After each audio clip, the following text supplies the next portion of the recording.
I just kept thinking poise. And I was also like, does Jayden understand the gravity of what he's doing right now? Because it didn't look like he thought about anything but just making plays. And I think that's what I enjoyed, especially in that last drive. You saw the ball go to different receivers. You saw him play with timing and rhythm. You saw him use athleticism. Not our finest moment as BMBs when he shook Jalen Carter in the open field. But when he was just in rhythm, and it didn't seem like it was anything that he wasn't accustomed to doing because of what they needed to get done at the end of this game. I want to remind people, the reason there's a large reason, obviously, that the run game and the offensive line from the Philadelphia Eagles and Saquon Barkley and how well they threw the ball after they had the talk about the passing game. Yeah.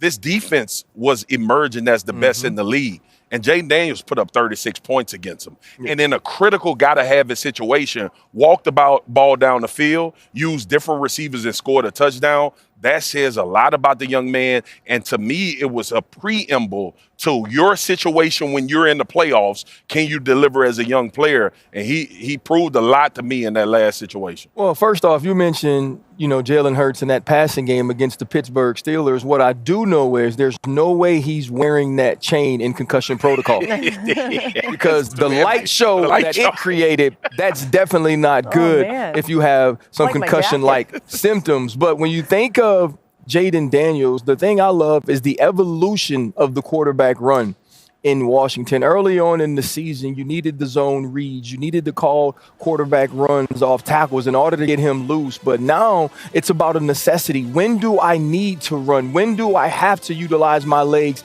to pick up first downs, to make big plays? And I felt like he utilized that in the most important moments this game. And it wasn't just the timeliness of it, but the effectiveness of his legs. He's one of the top tier athletes in all of football. And without that, the Washington Commanders don't win yesterday against the Philadelphia Eagles. I love it, guys. Hey, did anybody else see Santa walk behind? I was going to say, it's Santa! I saw Santa. So, just in case anyone's wondering, he's currently in Lambeau.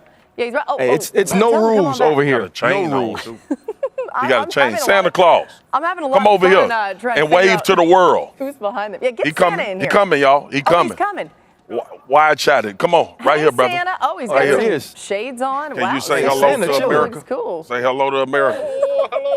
This is the first swagged out Santa ever making an appearance. Santa Claus got on Mardi Gras beads. Hey, I gotta say, snow boots. The funny part is, and a cheese head. Okay, cheese head. All right, there you go.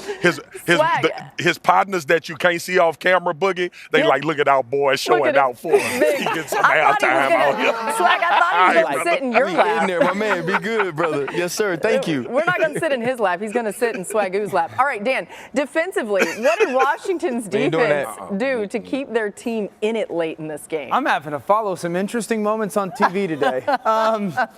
So I really believe a major reason you why have had a day, sir. Washington wins the game. God bless, man. Focus. I thought their defensive front was fantastic. Like Black Baptist Church this morning. Take my hair out. He's so scared. Hey, Santa's watching. Don't be naughty. Come on.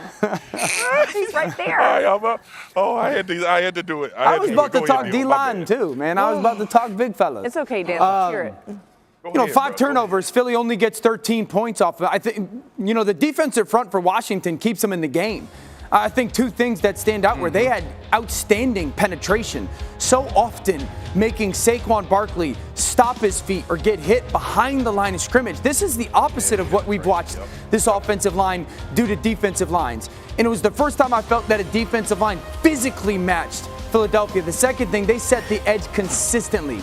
And the backside chased, man. They forced that ball back up inside on a play-by-play or down-by-down basis, and there was nowhere for Saquon to go with some of those cutbacks.